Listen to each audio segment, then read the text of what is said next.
1528 সালের রাম মন্দির ভেঙে ফেলার 492 বছর পর সেই অযোধ্যাতেই প্রভু শ্রীরামচন্দ্রের জন্মভূমিতেই তার নিজস্ব মন্দির নির্মাণ হয়ে গেছে।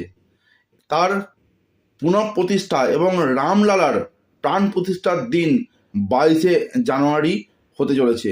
এই সেই রাম মন্দির যার লড়ার জন্য এবং যার কর সেবা করার জন্য বহু মানুষ নিজেদের বলিদান পর্যন্ত দিয়েছেন, শুধুমাত্র তাদের এই আকাঙ্ক্ষিত রাম মন্দির ফিরে পাওয়ার জন্য। তারা যেখানেই থাকুন না কেন, তাদের কাছে এই মেসেজটা অবশ্যই পৌঁছানো দরকার যে তাদের বলিদান ব্যর্থ হয়নি।